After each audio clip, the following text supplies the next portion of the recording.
Hamas തലവൻ Muhammad സിൻവാറിനെ Israel സൈന്യം കൊലപ്പെടുത്തിയതായി report. Israel പ്രധാനമന്ത്രി ബെഞ്ചമിൻ നെതന്യാഹുവാണ് ഇക്കാര്യം സ്ഥിരീകരിച്ചത്. കഴിഞ്ഞ വർഷം ഒക്ടോബറിൽ ഇസ്രായേൽ സൈന്യത്തിന്റെ ആക്രമണത്തിൽ കൊല്ലപ്പെട്ട മുൻ ഹമാസ് നേതാവ് യഹ്യ സിൻവാറിന്റെ സഹോദരനാണ് മുഹമ്മദ് സിൻവാർ. മെയ് 13-ന് ഇസ്രായേൽ നടത്തിയ വ്യോമാക്രമണത്തിലാണ് ഹമാസ് കമാൻഡർ മുഹമ്മദ് സിൻവാർ കൊല്ലപ്പെട്ടതെന്നാണ് ബെഞ്ചമിൻ നെതന്യാഹു വ്യക്തമാക്കുന്നത്. സിൻവാറിന് പുറമെ ഇദ്ദേഹത്തിന്റെ പിൻഗാമിയായി കണക്കാക്കപ്പെടുന്ന റഫ ബ്രിഗേഡ് മേധാവി മുഹമ്മദ് ഷബാന ഉൾപ്പെടെ 1 ഡസനോളം സഹായികളും കൊല്ലപ്പെട്ടിട്ടുണ്ട് എന്നാണ് ഇസ്രായേൽ പ്രധാനമന്ത്രി നൽകുന്ന വിശദീകരണം.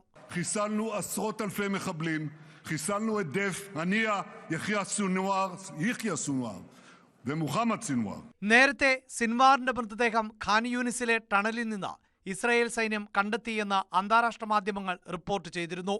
എന്നാൽ അന്ന് സിൻവാറിനെ ലക്ഷ്യമിട്ട് ആക്രമണം നടത്തിയിരുന്നുവെങ്കിലും സിൻവാറിന്റെയും ഷബാനയുടെയും മൃതദേഹം കണ്ടെത്തിയെന്ന വാർത്ത ഇസ്രായേൽ ഔദ്യോഗികമായി സ്ഥിരീകരിച്ചിരുന്നില്ല.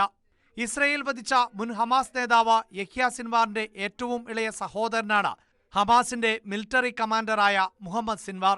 ഗാസയിൽ ഹമാസിന്റെ നേതൃനിരയിൽ ബാക്കിയുണ്ടായിരുന്ന അവസാനത്തെ നേതാവുമായിരുന്നു മുഹമ്മദ് സിൻവാർ.